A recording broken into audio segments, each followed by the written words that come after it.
ते म्हणजे आजचा विषय रिपब्लिकन पार्टी ऑफ इंडिया आणि आंबेडकरी चळवळीची दिशा व कर्तव्य याचे प्रमुख मार्गदर्शक माननीय रमेश जेने सर यांचं व्याख्यान होणार आहे. तरी एकदा सर्वांनी त्यांचं जोरात टाळ्याने स्वागत करावं.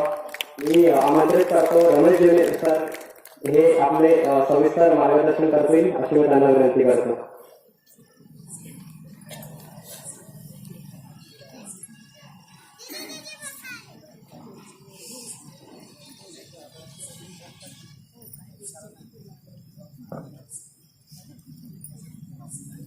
विश्वाला सर्वप्रथम जगामध्ये रिपब्लिकन विचारधारा सांगणारे सम्यक बुद्ध, त्या बुद्धाच्या रिपब्लिकन विचारधारेला जगामध्ये पोहोचवणारे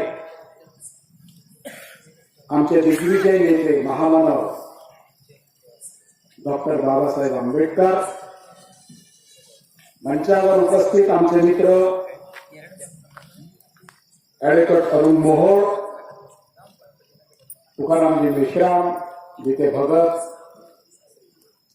सुनील वाघमारे, उपस्थित सर्व भगिनींनो आणि बंधूंनो, रिपब्लिकन पार्टी ऑफ इंडिया हा विषय होऊ शकतो का? रिपब्लिकन पार्टी ऑफ इंडिया हा व्याख्यानाचा विषय होऊ शकतो का? कठीण प्रश्न आहे. कारण आंबेडकरी चळवळीमध्ये रिपब्लिकन या शब्दाच्या अनुषंगाने जी चर्चा व्हायला पाहिजे ती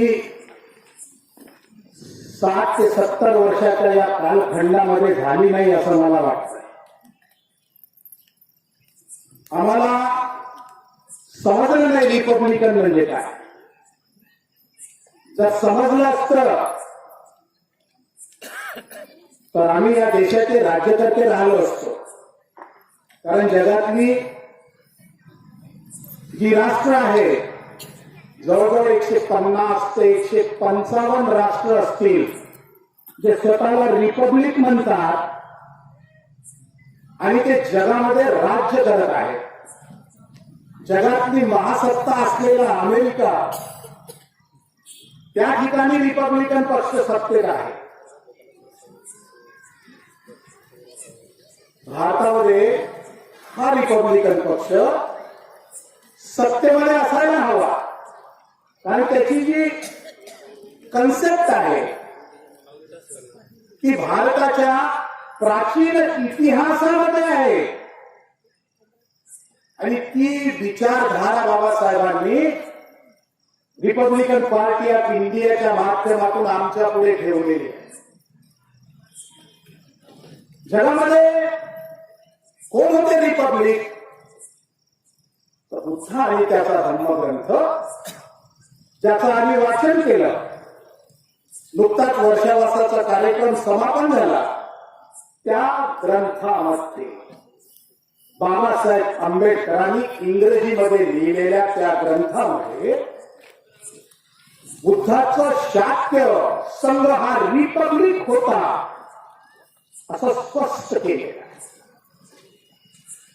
बाबासाहेबांना जेव्हा प्रश्न केला गेला की ही रिपब्लिक आयडिओलॉजी तर जगामध्ये काम करते, की सॉक्रेटिस असेल, प्लेटो असतील, एरिस्टॉटल असेल, डार्विन असेल, कोपर्निकस असेल, ही जगातली पाश्चात्य विद्वान मंडळी कुठे शिकली? प्लेटोनी रिपब्लिकवर ग्रंथ लिहिला. एक नाही, त्याचे 10 भाग आहेत. कुठे शिकला प्लेटो? सॉक्रेटिस कुठे शिकला? एरिस्टॉटल कुठे शिकला?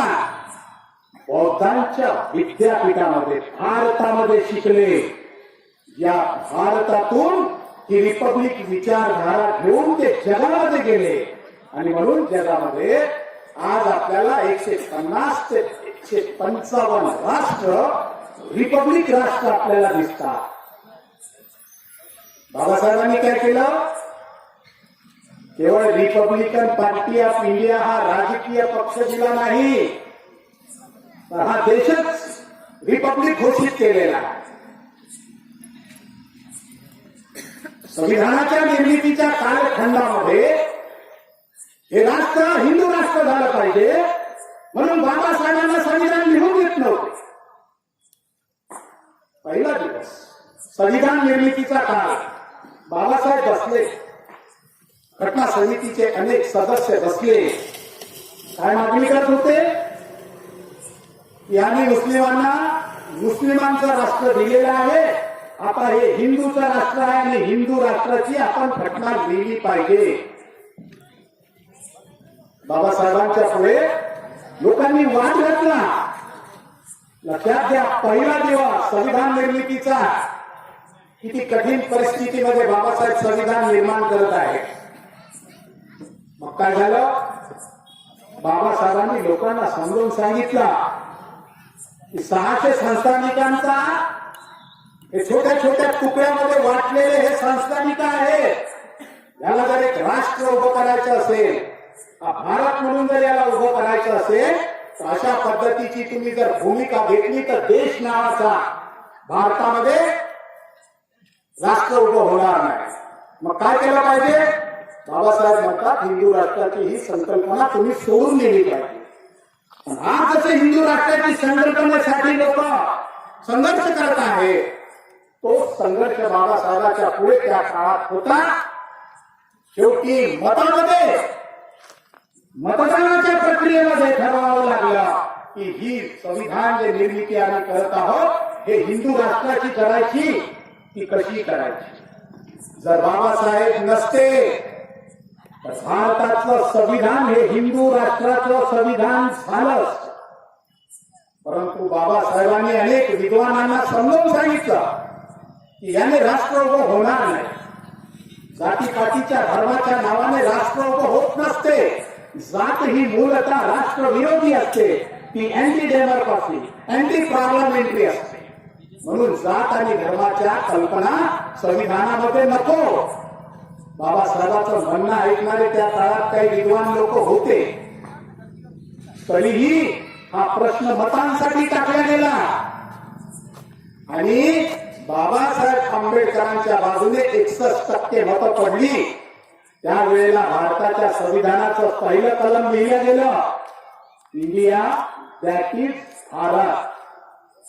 म्हणजे हे हिंदू राष्ट्र नाही.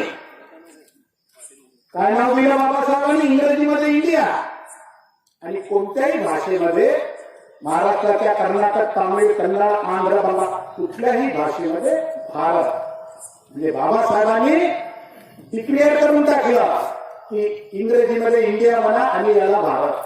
परंतु त्यांच्या पुढे प्रश्न होता की हा वाद काही मिटणारा नाही, हा संघर्ष मिटणारा नाही. म्हणून बाबासाहेबांनी काय केलं की हे राष्ट्र केवळ इंडिया नाही आहे, हे भारतीय लोकांना सांगण्यासाठी, हे जगातल्या लोकांना दाखवण्यासाठी हे जे राष्ट्र आहे हे केवळ इंडिया नाही आहे, रिपब्लिक विचारधारेला मानणारा हा देश आहे. मग हे कसं सिद्ध करायचं? म्हणून बाबासाहेब आंबेडकरांनी भारताच्या संविधानामध्ये आम्हाला प्रतिज्ञा दिलेली आहे. प्रिअम्बल मधून, प्रास्ताविकेमधून, डेमोक्रॅटिक रिपब्लिक इंडिया घडवण्याची आम्ही शपथ घेतो. 15 ऑगस्ट 1947, 26 जानेवारी 50 हा दिवस आम्ही साजरा करतो आणि त्या दिवशी आम्ही शपथ घेतो पुढे हात करून. काय शपथ असते? रिपब्लिक इंडिया घडवण्याची आम्ही शपथ घेतो. तर मला सांगा, जर आम्ही दरवर्षी या राष्ट्रीय सणाला रिपब्लिक इंडिया घडवण्याची शपथ घेतो, खरंच आम्ही रिपब्लिक आहोत का? खरंच आम्हाला रिपब्लिकन समजलं का? जर समजलं असतं रिपब्लिकन आयडियोलॉजीचा पक्ष जो बाबासाहेब आंबेडकरांनी 30 सप्टेंबर 1956 ला दिल्लीमध्ये त्यांच्या बंगल्यावर भारताच्या कानाकोपऱ्यातल्या सगळ्या शेड्यूल कास्ट फेडरेशनच्या विद्वानांना एकत्र करून त्या ठिकाणी शेड्यूल कास्ट फेडरेशन हा पक्ष बरखास्त करून रिपब्लिकन पार्टी ऑफ इंडिया या पक्षाची स्थापना केली.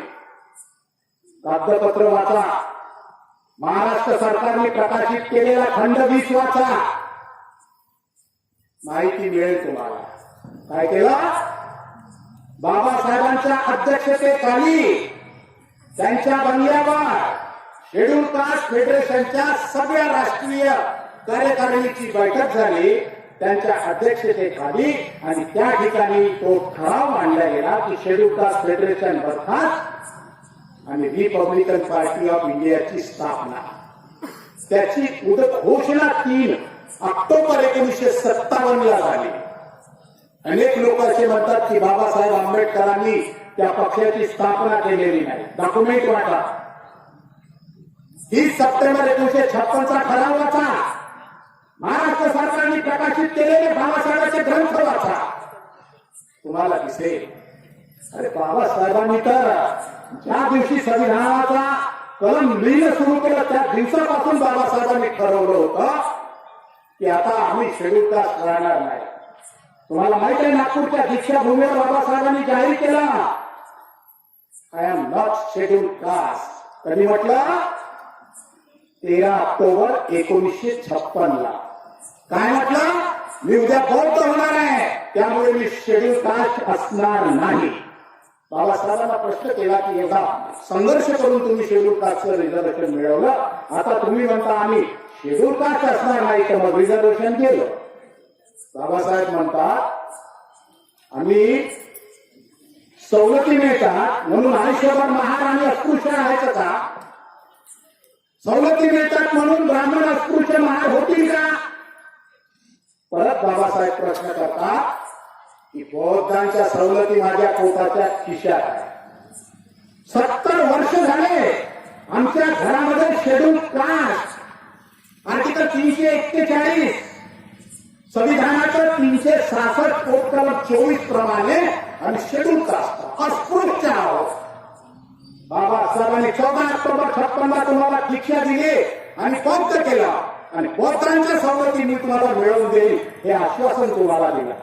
अनेक कलमा आहेत संविधानामध्ये जे तुम्हाला बौद्ध म्हणून रिझर्वेशन देऊ शकतात आणि शेड्यूल कास्टचं जे आम्ही रिझर्वेशन घेतो त्यापेक्षा अधिक कितीतरी जास्त फायद्याचं रिझर्वेशन तुम्हाला मिळू शकते. महाराष्ट्राचं उदाहरण देतो तुम्हाला. महाराष्ट्रातल्या मराठा समाजाच्या लोकांनी लाखाचे मोर्चे काढले, 56 मोर्चे महाराष्ट्रामध्ये काढले. किती टक्के रिझर्वेशन घेतलं एका जातीने? 16%. मुंबई हायकोर्टाने शिक्षणामध्ये 12 आणि नोकऱ्यामध्ये 13% जाहीर केले. त्यांचं म्हणणं असं आहे की आम्ही जर 16% लोक आहोत तर 16% रिझर्वेशन पाहिजे आणि देवेंद्र फडणवीसांनी त्यांना 16% रिझर्वेशन दिला. या महाराष्ट्राच्या लोकसंख्येमध्ये मराठ्याप्रमाणे बौद्ध देखील 16% आहे. मग बौद्धांना 13% रिझर्वेशन कसा? त्यातही आमच्या सोबत 59 जाती रिझर्वेशनच्या भागीदार कशा? कॅल्क्युलेशन करा, गणित करा, किती टक्के मिळते तुम्हाला रिझर्वेशन? आम्हाला समजलं नाही. जर समजलं असताना तर आम्ही इथे शासन करते राहणार. 16% बौद्धांना 13% रिझर्वेशन आणि ज्याच्या सर्टिफिकेटवर बौद्ध लिहिलं आहे त्याला काहीच रिझर्वेशन नाही. पूर्ण देशामध्ये महाराष्ट्रामध्ये फक्त एक रेझोल्युशन पास झालं, फक्त एक सर्क्युलर आलेला आहे. कायदा नाहीये तुम्हाला शेड्यूल कास्ट बौद्ध म्हणून रिझर्वेशन मिळत नाही. वाचू शकता तुम्ही. 6 जुलै 1960 सरकारचं अमेंडमेंट आहे. असंवैधानिक आरक्षण तुम्हाला मिळते, कायद्याचं आरक्षण तुम्ही घेत नाही. कारण भारताच्या संविधानामध्ये बौद्धांच्या कायद्याचा अमेंडमेंट नाही आहे. जे अमेंडमेंट व्ही.पी. सिंगांनी केलं ते अर्धवट आहे. याच्यावर मी तुम्हाला 3 तास बोलू शकतो, समजावून सांगू शकतो. परंतु आज आपला विषय रिपब्लिकन आयडियोलॉजीचा आहे. बाबासाहेब आंबेडकरांनी का बरं रिपब्लिकन शब्द तुमच्यासाठी दिला? का बरं या देशाला रिपब्लिक घोषित केलं? ते एक तत्वज्ञान आहे, तो केवळ आहे आणि ती जगातल्या लोकांनी मान्य केलेली आहे. जेव्हा बाबासाहेबांना विचारलं की तुम्ही जगातली ही विचारधारा उसवी घेतली का, तेव्हा बाबासाहेब म्हणतात की रिपब्लिक विचारधारा ही माझ्या गुरुकडून बुद्धाकडून मी घेतलेली आहे. म्हणजे रिपब्लिक आयडियोलॉजी काय आहे? ही बुद्धाची विचारधारा आहे. आम्हाला समजलं का हे? कधी डोक्यात आलं का? बाबासाहेब स्टेजवरती बुद्धाचा फोटो लावत होते. किती पार्ट्या आहेत बाबासाहेबांचं नाव घेणाऱ्या? एकाची तरी हिंमत आहे बाबासाहेबांच्या सोबत बुद्धाचा फोटो लावण्याची? किती राजकीय पार्ट्या आहेत? त्या बाबासाहेब आधी बुद्ध धम्माची दीक्षा त्या त्रिशरण आणि पंचशील एवढ्यापुरती मर्यादित दिलेली आहे का? बुद्ध आणि त्याच्या धम्मग्रंथामध्ये बाबासाहेब सांगतात की बुद्ध हा समाज क्रांतीचा महत्तम पुरुष आहे. कोणती क्रांती केली बुद्धाने? आम्हाला माहित नाही. तुम्हाला जर प्रश्न केला की बुद्धाने कोणती क्रांती केली तर सांगता येईल. बुद्धाने त्या काळामध्ये जी पुरुष प्रधान संस्कृती उदयास येत होती आणि मातृप्रधान संस्कृतीचा लय होत होता, त्या संस्कृतीला थांबवलं. त्यावेळी जी वर्णव्यवस्था होती आणि अस्पृश्यता विकास पावत होती, ही समाज क्रांती बुद्धाने केली. कोणती क्रांती केली बुद्धाने? जात्यांतक वर्णांतक क्रांती केली. बुद्धाच्या काळामध्ये गुलाम होते, त्यांचे हरास होत होते, दास कर्मकर होते. हे लोक बुद्धाने सगळे गुप्त केले. बुद्धाने जी समाज क्रांती केली ती बाबासाहेबांना आवडली. बुद्धाचं ते विचारधारा बाबासाहेबांना आवडली. म्हणून बाबासाहेब म्हणतात की बुद्ध हा समाज क्रांतीचा महत्तम पुरुष आहे आणि त्या बुद्धाची विचारधारा भारताच्या संविधानामध्ये आहे. म्हणून भारताचं संविधान रिपब्लिक आहे. आपण भारतामध्ये राहतो. इंग्रजीमध्ये आपण इंडिया म्हणतो आणि जे इंडियात राहतात त्यांना इंडियन. मराठीत भारत म्हणतो आणि जे भारतात राहतात त्यांना भारतीय. तसं बाबासाहेबांनी या देशाला रिपब्लिक म्हटलेलं आहे आणि या रिपब्लिक विचारधारेला जे फॉलो करतात ते रिपब्लिकन. मग आम्हाला जर रिपब्लिक ही विचारधारा जर समजत नसेल तर आम्ही रिपब्लिकन होऊ शकतो का? आणि ते तुम्ही झाले पाहिजे म्हणून बाबासाहेबांनी काय केलं? बाबासाहेबांनी भारतीय जनतेला रिपब्लिकन पार्टी ऑफ इंडियामध्ये सामील होण्यासाठी खुलं पत्र लिहिले आणि ते खुलं पत्र एवढं महत्वाचं आहे की भारतीय जनतेला त्या बाबत बाबासाहेबांनी आव्हान केलेलं आहे. काय म्हणतात बाबासाहेब?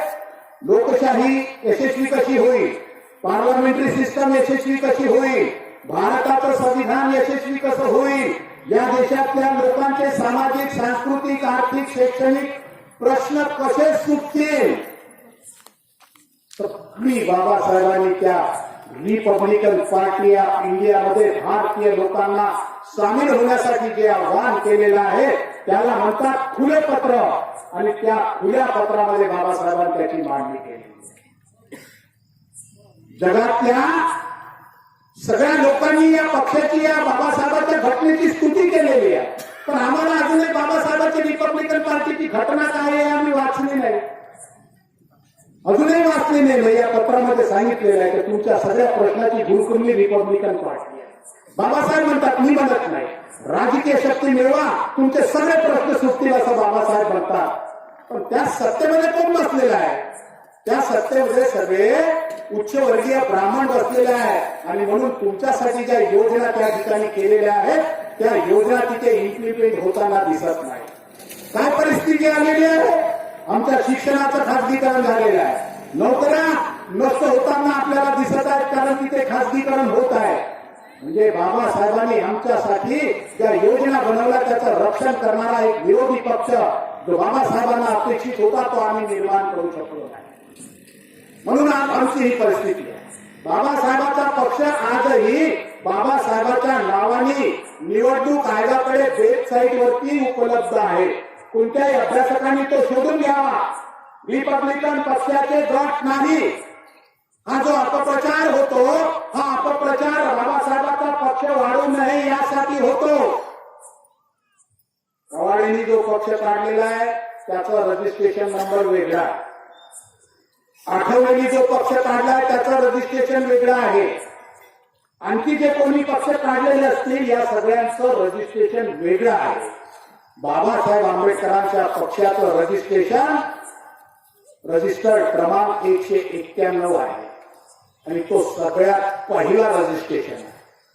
जेव्हा रिपब्लिकन पक्षाचं ऐक्य होते तेव्हा काय होते, सगळे पक्षाचे लोक गटाचे लोक एकत्र आले म्हणजे नेमकं काय होते, तर ते सगळे लोक या पक्षावर काम करतात. मागच्या वेळेस 4 खासदार निवडून आले.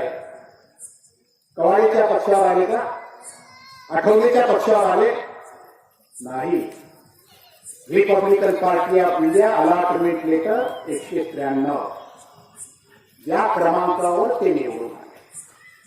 म्हणजे रिपब्लिकन पक्ष आजही आहे, परंतु लोकांचं वरच्या लेवलवरती जे राजकारण चालतं त्या राजकारणामुळे आपले फायदे होत नाही म्हणून हे लोक इकडे तिकडे भटकतात. आता लोक तिकडे इकडे भटकतात पण खालच्या तरी लोकांनी भटकावं का, पण वरतं फुटलं म्हणजे खाली फुटते अशी परिस्थिती आमची आहे. माझं असं म्हणणं आहे की वरच्या लोकांना जे करायचं ते करू द्या, तुम्ही तर बाबासाहेबांच्या पक्षाचं काम करा.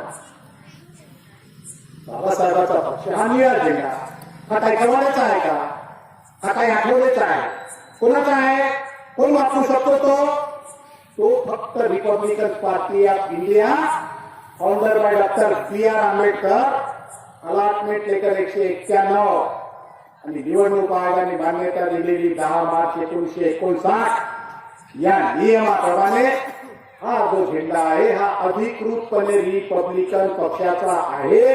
तो इतरत्र कुणालाही वापरता येत नाही.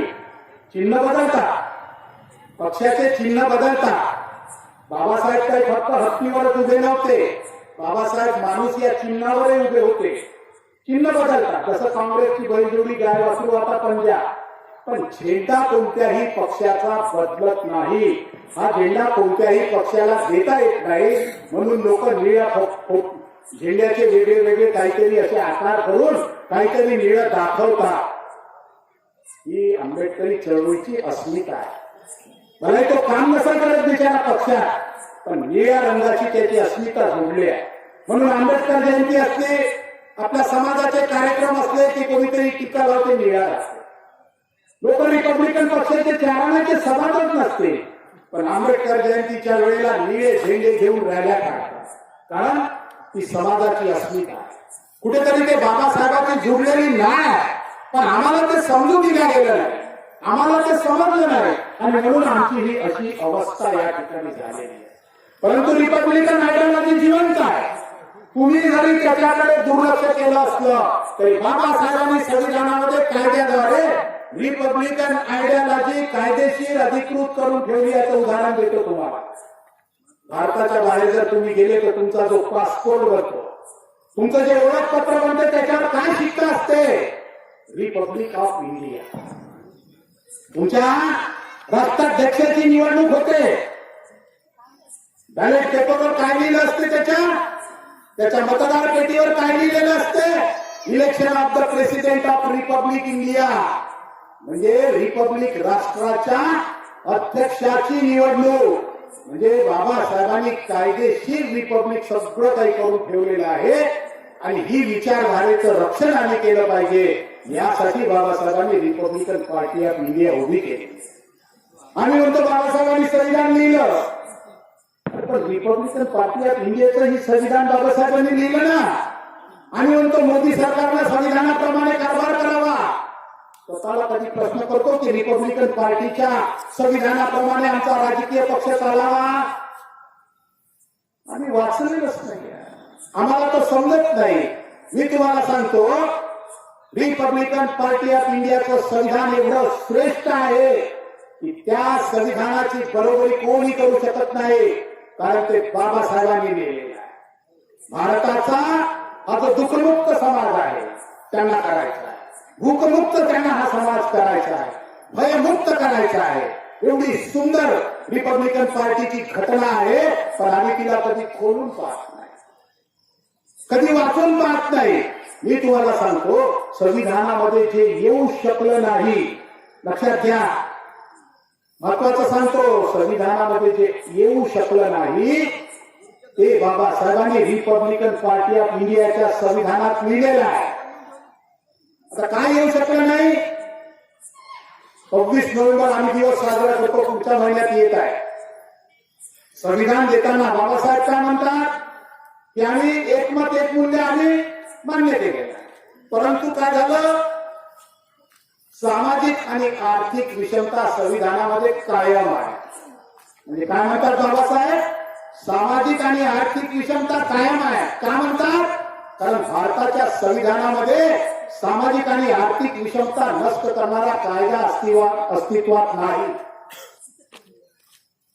तो कायदा अस्तित्वात आणण्यासाठी संविधान कमिटीमध्ये बाबासाहेब काय म्हणतात, स्टेट अँड मायनॉरिटी हे निवेदन स्वतः घटना मसुदा समितीचे अध्यक्ष असताना 22 कमिट्याला त्यांनी पुरवला.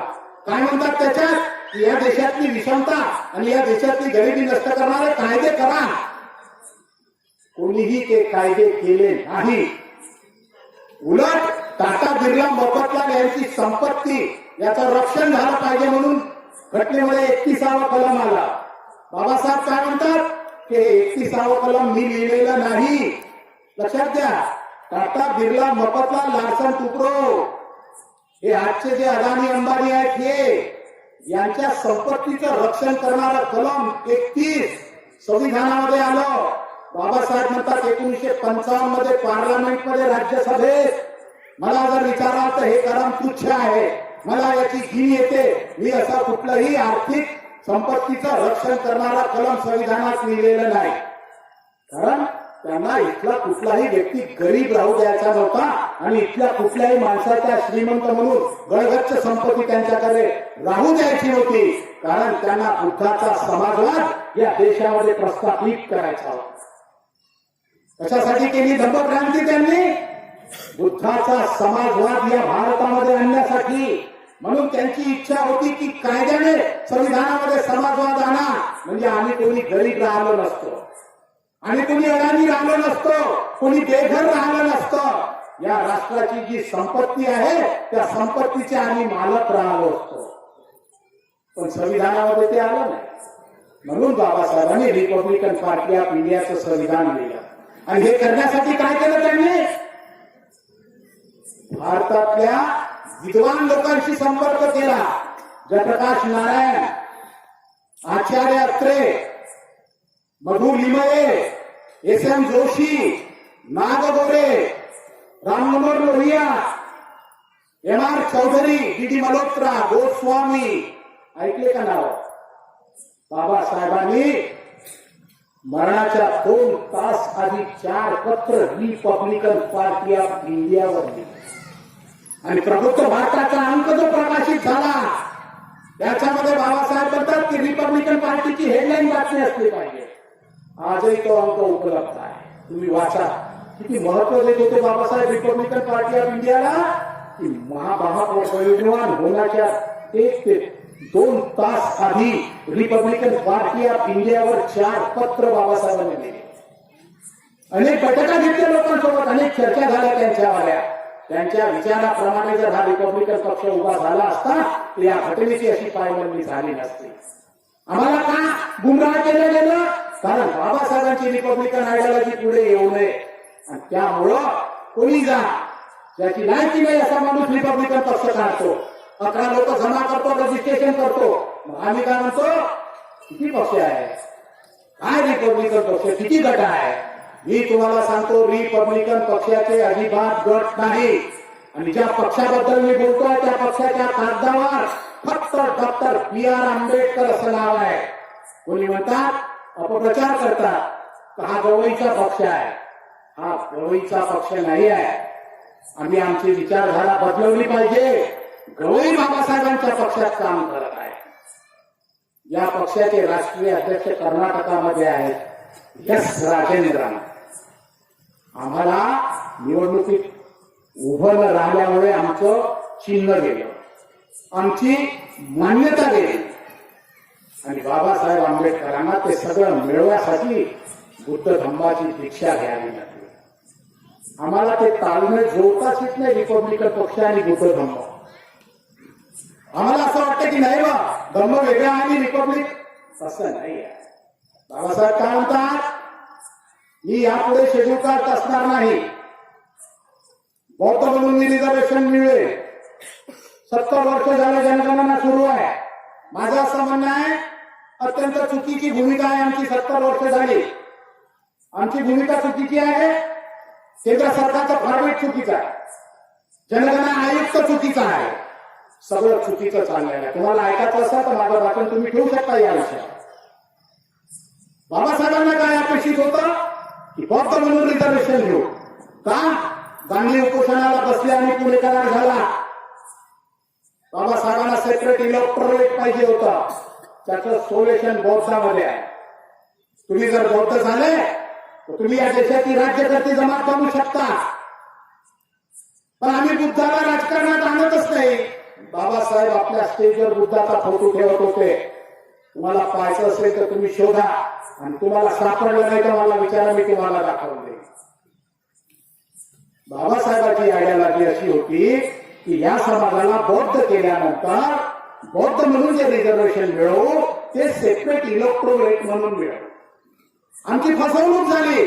आम्हाला शेड्यूल कास्ट केलं आणि या शेड्यूल कास्टमध्ये 59 जाती रिझर्व्ह मतदारसंघात उभ्या राहतात, म्हणून आमचा खासदार बनत नाही, म्हणून कोणी आमचा आमदार बनत नाही. सरपंचापासून तर लोकसभेपर्यंत बौद्धांच्या रिझर्वेशनची भूमिका आम्ही जर उभी केली तर आम्ही सत्तेमध्ये जाऊ शकतो. याचं एक उदाहरण मी तुम्हाला देतो. महाराष्ट्रामध्ये 11 करोड लोकसंख्या आहे. 11,56,00,000 लोकसंख्या 2011च्या गणनेप्रमाणे 21ची जनगणना झाल्यावर शेड्यूल कास्टचं प्रमाण 18% होणार आहे. आम्ही जर 11च्या जनगणनेचं कॅल्क्युलेशन केलं तर 11 करोड लोकसंख्येमध्ये महाराणी बौद्ध एकत्र केले तर 1.5 करोड लोक होतात आणि यांची संख्या होते 16%. आम्ही जर बाबासाहेबांचं ऐकलं, मी जे म्हणतो की जनगणनेमध्ये जी भूमिका आपल्याला घ्यायची, ही जर तुम्ही भूमिका घेतली तर 16,48 विधानसभा बौद्धांसाठी रिझर्व्ह राहू शकतात. तिथे शेड्यूल कास्टच्या 59 जाती आणि देशातल्या 1,500 जाती उभ्या राहणार नाही. जो बौद्ध असेल तो उभा राहील. म्हणजे 16,48 आमचे बौद्ध आमदार मुंबईच्या विधिमंडळामध्ये जातील आणि मग बाबासाहेब म्हणतात त्याप्रमाणे पासंगाचं राजकारण ते करू शकतात. लोकसभेमध्ये 48 सीट पैकी 10 ते 9 सीट लोकसभेच्या बौद्धांसाठी रिझर्व्ह राहू शकतात. पण आम्ही शेड्यूल कास्ट असल्यामुळं इतरत्र जाती त्याच्यात भागीदार होतात आणि ते निवडून येतात. उदाहरण आहे, आमचे माणसं ज्या शेड्यूल कास्ट मतदारसंघात उभे राहतात त्याचा प्रचार काय होतो? तुम्हाला नीळ पाहिजे की गुलाल, तुम्हाला उत्पत्ती पाहिजे की मेणबत्ती, तुम्हाला जयभीम पाहिजे की रामराम. म्हणजे निवडणूक कशी होते? शेड्यूल कास्टच्या राखीव मतदारसंघात हिंदू विरुद्ध बौद्ध. आम्ही भूमिका बदलवली पाहिजे ना, कारण आम्ही पार्लमेंटमध्ये जाऊ शकत नाही. मग भूमिका बदलवली पाहिजे. बौद्ध म्हणून आम्ही आमची आयडेंटिटी उभी करावी. आणि ही जर आयडेंटिटी आम्ही उभी करू शकलो तर काय होणार आहे? महाराष्ट्राचं राजकारण बदलून जाईल. एक उदाहरण देतो तुम्हाला. आमच्या लोकांनी 60 वर्ष ब्राह्मणांना निर्माण केलेल्या 10,000 जाती एकत्र करण्यासाठी कष्ट उपसले. केली माळी कुर्दी धनगर लोहार सुतार कोष्टी कुमार हिंदू मुस्लिम ख्रिश्चन शीख बौद्ध 85% समाज. किती वर्ष उपसले तुम्ही? 60 वर्ष कष्ट केले. काय फलित मिळालं? काही. माझा असा अभ्यास आहे की बहुजन नावाचा समाजच अस्तित्वात नाही. जो आहे तो जातीचा समाज आहे. कारण बाबासाहेबांनी म्हटलेला आहे annihilation of caste, caste in India या दोन्ही ग्रंथामधून बाबासाहेबांनी सांगितलं इथे जात अस्तित्वात आहे, समाज नावाची गोष्ट नाही. हे चुकीचा शब्द प्रयोग आहे. बहुजन समाज चुकीचा शब्द आहे. माझ्याशी कोणी या संदर्भात डिस्कस करू शकतो. मग आम्ही काय केलं पाहिजे? काय सोल्युशन आहे? तर बाबासाहेबांनी सोल्युशन दिलेलं आहे. कारण ते बोलले होते मी 2 वर्ष अधिक जगलो तर 5 कोटी या देशामध्ये मी दाखवले बौद्ध. आज किती आहेत लोक? 0.6%. त्याच्या 10 वर्षाआधी किती होते? 0.6. त्याच्या आदल्या 10 वर्षी किती होते? 0.8. म्हणजे दर 10 वर्षांना आम्ही 0 पर्यंत होत चाललो. एक दिवस असा आकडा येईल की बौद्ध या देशात 0 असते. मग तुम्हाला काय भूमिका घेतली पाहिजे? तर बाबासाहेबांची ही भूमिका होती की सेपरेट इलेक्टोरेट मी बौद्धांसाठी मिळवेल आणि तो सरपंचापासून तर लोकसभेपर्यंत सन्मानाला बौद्ध म्हणून तो निवडून जाईल. एक उदाहरण घ्या अमरावतीचं. अमरावतीमध्ये 4.5 ते 5 लाख बौद्ध समाजाचं मतदान आहे. निवडून कोण आला तिथे? राणा निवडून आला. तो राज्यातलाही नाही, तो तर त्या राज्याच्या बाहेरचा माणूस आहे. पण तो का निवडून आला? कारण तो शेड्यूल कास्ट आहे, आम्ही स्वतःला शेड्यूल कास्ट म्हटलं. दोघांनी उमेदवारी दाखल केली. आमचे 4.5 लाख मत जे आहे त्या तुलनेमध्ये कितीतरी जास्त आहे. परंतु होते काय की सगळे लोक एकत्र येतात आणि मग तुम्हाला सांगितल्याप्रमाणे ते निवडणूक होते. बाबासाहेबांच्या स्ट्रॅटेजीप्रमाणे जर आम्ही राजकारण करायला बसलो, बौद्ध आयडेंटिटी म्हणून उभी जर आम्ही केली तर त्या मतदारसंघामध्ये फक्त बौद्ध उभं राहू शकते, दुसऱ्याला उभं राहता येणार नाही. म्हणजे तिथं कोण उभं राहील? केवळ बौद्ध. आणि मग कोण निवडून जाईल? केवळ बौद्ध. ही जर भूमिका आम्ही घेतली तर भारत बौद्ध आम्ही करू शकतो. तो कसा? 130 करोड लोकसंख्येमध्ये शेड्यूल कास्ट 30 ते 32 करोड आहे. आणि या 30 ते 32 करोड मध्ये जसं मी मगाशी म्हटलं की 10,000 जातींच्या साठी आणि 60 वर्ष घालवली. आम्ही जर चळवळ उभी केली आणि या शेड्यूल कास्ट मधल्या केवळ 10 जाती यांना जर आम्ही बौद्ध करू शकलो, कारण ते लग्नपत्रिका बुद्धाची छापतात, बौद्ध पद्धतीने सगळे संस्कार करतात, स्वतःला ते बौद्धही म्हणतात. कोण आहेत ते? महाराष्ट्रामध्ये महार आहे, आंध्रमध्ये माला आहे, पंजाबमध्ये जाटव आहे, उत्तर प्रदेशमध्ये चांभार आहे, तामिळनाडू कर्नाटकामध्ये होली आहे, बिहारमध्ये पासी आहे, केरळमध्ये पुलियार आहे, वाल्मिकी आणि माता. अशा 10 जाती जर आम्ही एकत्र करू शकलो तर 20 करोड हिंदू धर्माची संख्या आम्ही कमी करू शकतो. हे हिंदू राष्ट्र होईल का? मग दर 10 वर्षाच्या जनगणनेमध्ये हिंदूची संख्या वाढत आहे आणि हिंदू राष्ट्र होण्यासाठी फक्त 2.5% शिल्लक राहिले आणि दर एक जनगणनेमध्ये 1% बौद्धांचा कमी होत आलेला. म्हणजे 0.8 वरून 7 वर आलो, 7 वरून आता आम्ही 6 वर आहोत आणि यांची स्ट्रेंथ वाढत. आणि हिंदूची संख्या वाढली पाहिजे म्हणून ते आदिवासींना देखील हिंदू करत आहे. आदिवासी हिंदू आहेत का? घटनेप्रमाणे आर्टिकल 342 प्रमाणे आदिवासी हिंदू नाही. बौद्ध समाजावर ते जसं आपण बौद्ध आहोत तसे आदिवासीमध्ये 10 लाख लोक बौद्ध आहेत म्हणून आपली संख्या 87 लाख आहे.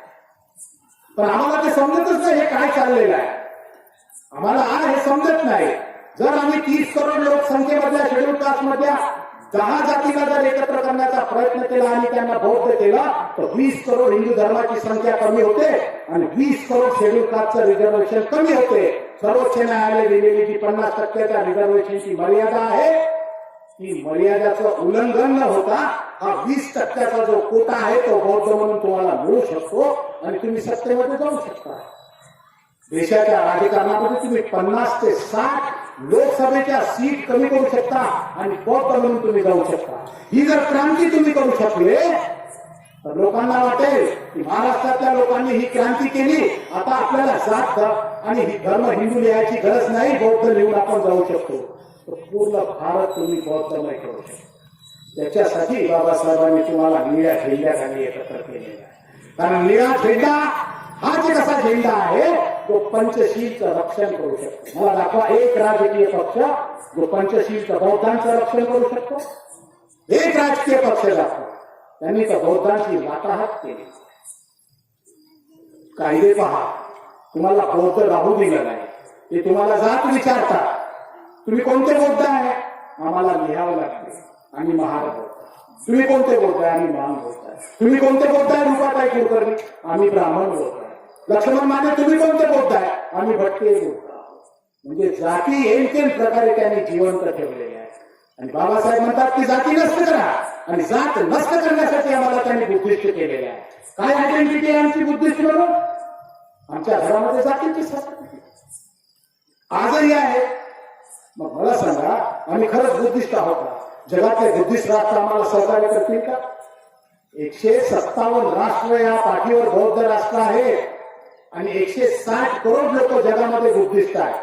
मी म्हणतो त्याप्रमाणे जर आम्ही काही करू शकलो तर आम्ही महाराष्ट्रातून देशाला विचार देऊ शकतो. काही मुंबई पुण्यातून विचारायचे असं नाही. विचार कुठेही उभा होऊ शकतो आणि हा विचार आम्ही महाराष्ट्रातून यवतमाळच्या मातीतून त्या महाराष्ट्राला आणि देशाला देऊ शकतो. पण आमची मानसिकता पाहिजे, आमची तयारी पाहिजे लढ्याची. म्हणून बाबासाहेबांचं ते स्लोगन आहे, educate educate and organise. Educate म्हणजे काय होते? प्रभुत्व. आम्ही त्याला समजलो नाही म्हणून आम्ही काय म्हणतो? शिका.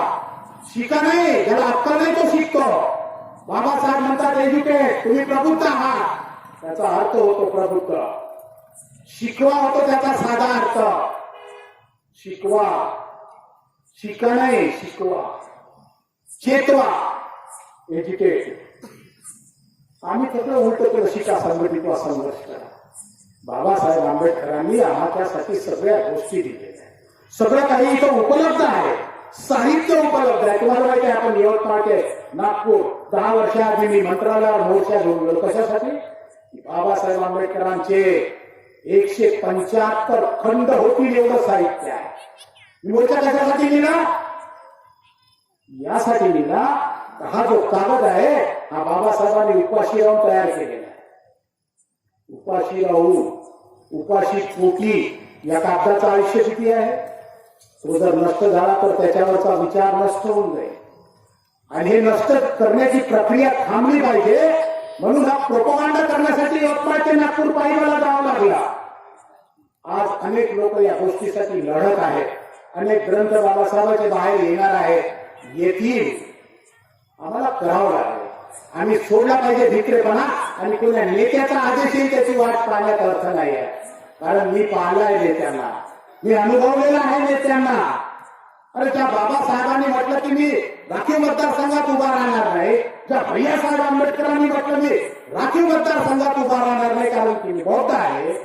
आमचे नेते राखीव मतदारसंघात उभे राहतात. रामदास आठवले पंढरपूरमध्ये उभा राहिला. संदीपन थोरातांनी निवडणूक हारल्यावरती कोर्टात केस टाकले.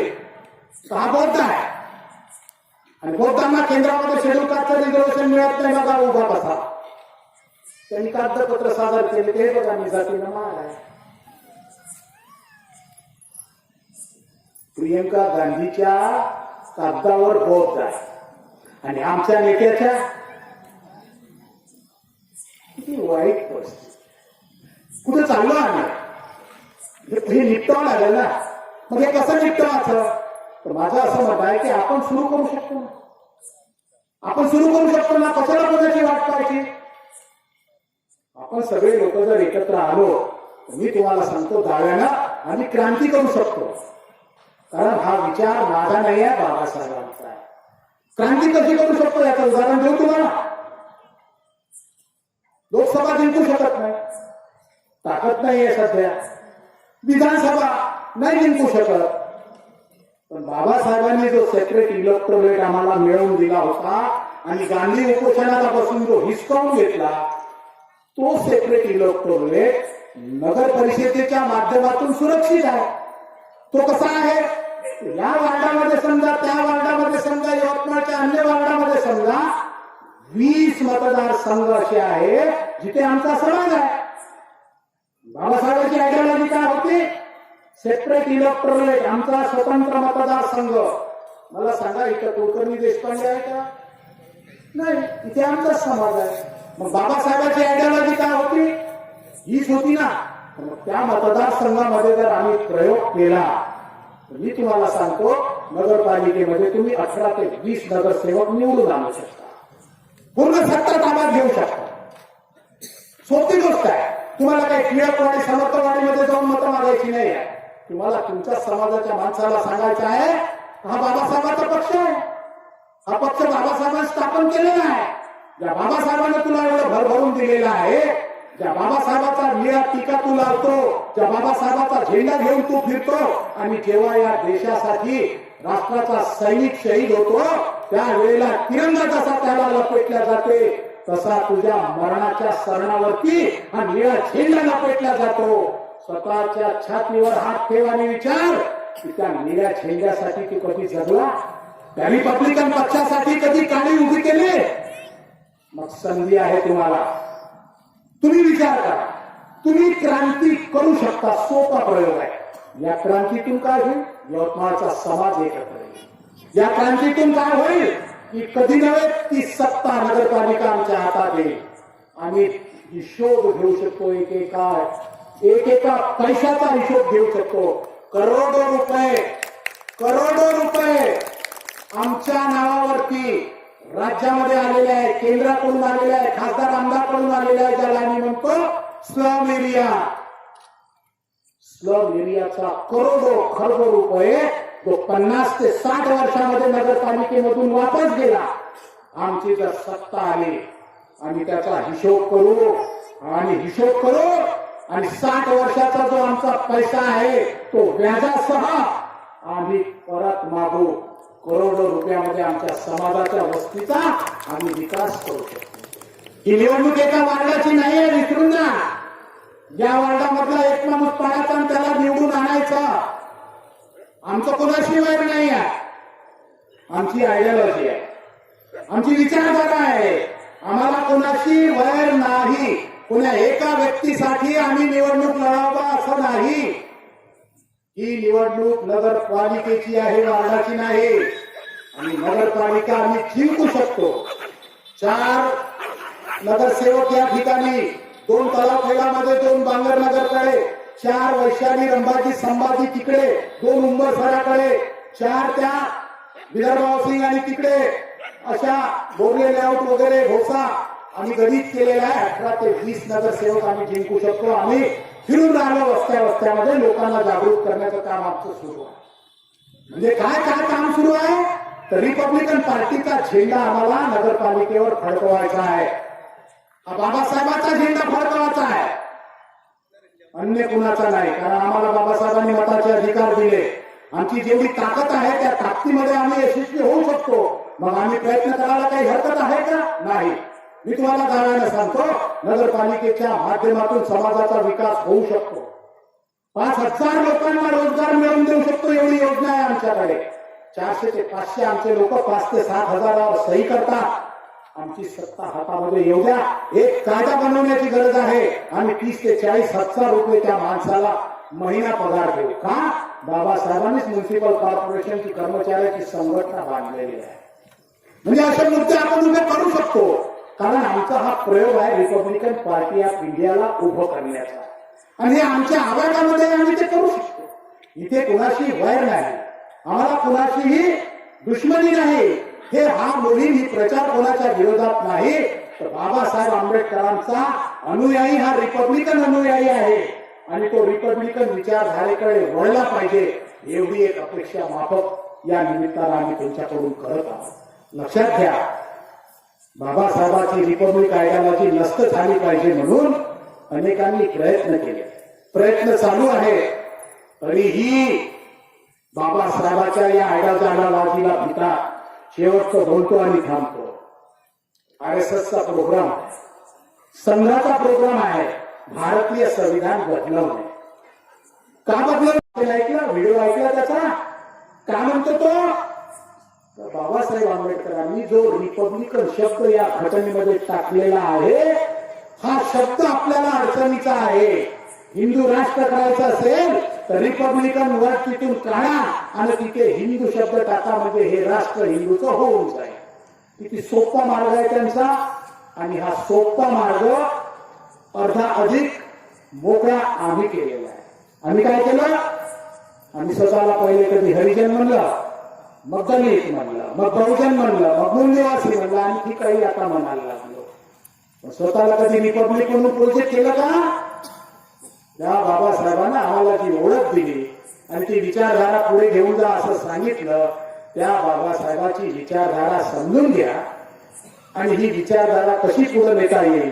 कारण तुमच्याकडे जर राजकीय पक्ष नसला ना, तर तुमच्या येणाऱ्या पिढीच्या हातामध्ये काय असणार आहे?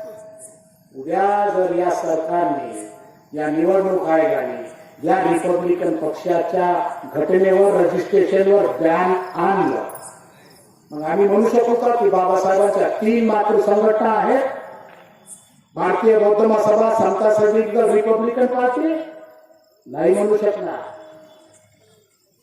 38 वर्ष झाले भारतीय बौद्ध महासभा न्यायालयाच्या कचाट्यात आहे, लक्षात घ्या.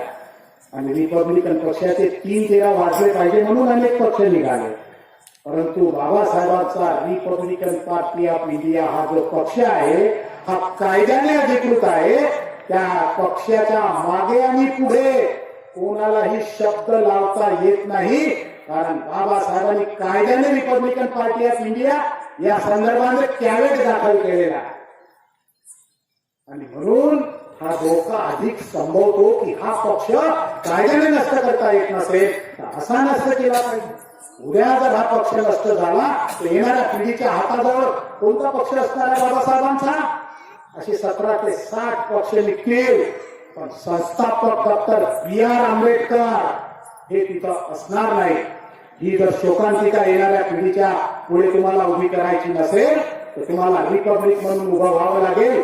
आणि त्याला एकच पर्याय आहे, बाबासाहेब आंबेडकरांचा रिपब्लिकन पक्ष, ज्याचा रजिस्टर्ड क्रमांक 191 आहे आणि निवडणूक आयोगाने ज्याचं अलॉटमेंट लेटर 10 मार्च 1959 ला दिलेलं आहे. याची संविधान देखील आपल्या जवळ आहे. कुणाला जर अभ्यास करायचा असेल तर माझ्या संग्रही आहे. आम्ही अनेकांना फुकटामध्ये रिपब्लिकन पार्टी ऑफ इंडियाचे संविधान वाटलेले आहे. नागपूरच्या दीक्षाभूमीवर त्यांनी स्थान लावलं, मुंबईच्या दीक्षाभूमीवर आम्ही याचे स्थान लावले. महाराष्ट्रामध्ये ही मोहीम सुरू आहे. यवतमाळमध्ये ती उशिरा सुरू झालेली आहे, परंतु महाराष्ट्राच्या कानाकोपऱ्यामध्ये ही मोहीम राबत आहे आणि अनेक कार्यकर्ते या कामासाठी लागलेले आहेत. मग तुम्हाला ही एक संधी आहे. तुम्ही जर रिपब्लिकन पार्टी ऑफ इंडियाच्या निमित्तानं एकत्र आले आणि तुम्ही जर इथं नगरपालिकेच्या निमित्तानं जर तुम्ही इथे क्रांती करून दाखवली तर महाराष्ट्राला तुम्ही सांगू शकता की हे बघा आम्ही बाबासाहेबांचा झेंडा त्या सत्तेमध्ये तिथे लावलेला. हे तुम्ही करू शकता. सहज सोपी गोष्ट आहे. फक्त तुम्हाला ते मनावर घेण्याची गरज आहे आणि तुम्ही ते घेतलं पाहिजे. कारण हा विचार माझा नाही, बाबासाहेबांचा आहे. या संदर्भात कुठलंही मार्गदर्शन तुम्हाला हवं असेल, कुठलेही कागद जर तुम्हाला हवे असतील तर तुम्ही मला मागा, मी तुम्हाला देण्यास तयार आहो. इतरत्र भटकण्यापेक्षा बाबासाहेबांच्या मागे जा. कारण बहुजन समाज नावाचा पक्ष विठ्ठलरामजी शिंदे यांनी 1920 मध्ये काढलेला आहे. बाबासाहेबांना विरोध करण्यासाठी असं खूप काही माझ्याकडे सांगण्यासारखं आहे, परंतु मी तुम्हाला विरोधाचं भाषण देत नाही, फक्त बाबासाहेबांच्या पक्षाचं भाषण देतो आहोत. हे भाषण बाबासाहेब आंबेडकरांच्या विचाराचं आहे. तुम्ही त्या विचाराने तयार व्हा आणि बाबासाहेबांचा झेंडा या नगर परिषदेवर फटकवता येते का त्याचा विचार करा आणि या निमित्तानं बाबासाहेबांचा पक्ष उभा करा, जिवंत ठेवा. अन्यथा हा पक्ष नष्ट होऊन जाईल. येणाऱ्या पिढीच्या हातामध्ये निळा झेंडा असणार नाही. ही शोकांतिका आंबेडकरी चळवळीची होऊ नये म्हणून आपण सजग झालं पाहिजे आणि प्रयत्न केला पाहिजे. ही अपेक्षा करतो. थांबतो. जय भीम, जय रिपब्लिक इंडिया.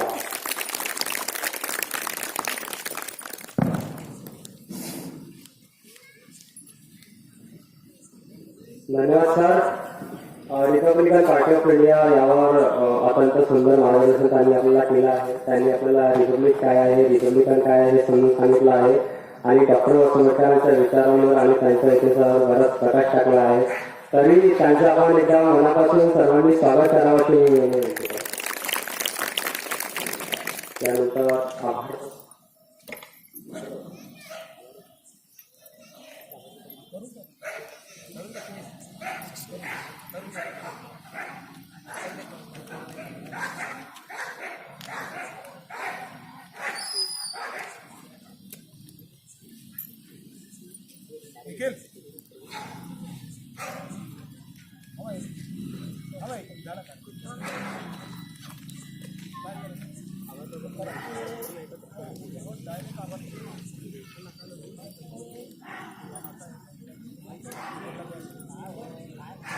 तरी आजचा जो कार्यक्रम झाला आहे रिपब्लिकन पार्टी ऑफ इंडिया, त्याच्यानंतर प्रमुख मार्गदर्शन रमेश जिंगे सर, आपल्याला आजच्या कार्यक्रमाचे लाभलेले माननीय D.K. भगत सर व माननीय तुकाराम मिश्राम सर व माननीय सुनील मारवाडे सर व माननीय योगेश बोरकर सर व माननीय ॲडव्होकेट अरुण ओवळ सर, या सर्व मान्यवरांचं आपल्याला मार्गदर्शन लाभलेलं आहे. तसेच सर्वांचं मी आभार मानतोय, मनापासून आभार मानतो आहे. या सर्वांनी आपल्याला खूप छान मार्गदर्शन केलं आहे. त्यानंतर इथे उपस्थित सर्व नागरिक आणि मंडळी ज्यांनी आपल्याला ऐकून घेतला आणि इतका वेळ तुम्ही दिला आहे त्याबद्दल मी सर्वांचा आभार मानतो. तसेच मान्यवरांनी मला काही बोलण्यास संधी दिली व मला संचालकांनी संधी दिली त्याबद्दल मी सर्वांचा मनापासून आभार मानतो. भाषण संपलेलं आहे. मी सूचना करतो तुम्हाला, दर 10 वर्षांनी एकदा जनगणना होत असते आणि हा विषय आमच्यासाठी फार महत्वाचा आहे. आंबेडकरी चळवळ याच्याकडे गांभीर्याने लक्ष देत नाही. आमचे शैक्षणिक प्रश्न, सामाजिक प्रश्न, आर्थिक प्रश्न, राजकीय प्रश्न, आर्थिक बजेटचे प्रश्न, सर्व प्रश्नांना व्यापून असलेली ही जनगणना असते. या जनगणनेसाठी बाबासाहेब आंबेडकरांनी 27 सप्टेंबर 51 जनगणना होत नाही म्हणून केंद्रीय कायदेमंत्री पदाचा राजीनामा दिलेला. तुम्हाला जर बहुतांच्या जनगणनेबद्दल काही जाणून घ्यायचं असेल, माहिती घ्यायची असेल, तर मी त्या संदर्भाने देखील आपल्याला मार्गदर्शन करू शकतो. कारण पुढल्या काळामध्ये बहुतांच्या जनगणनेचं एक आंदोलन देखील आपण उभं करणार आहोत. म्हणून ही एक सूचना होता मी आपल्यापुढे मांडणी केली. धन्यवाद. असा तो सुंदर कार्यक्रम हा संपला असं मी जाहीर करतो. जय हिंद, जय भारत.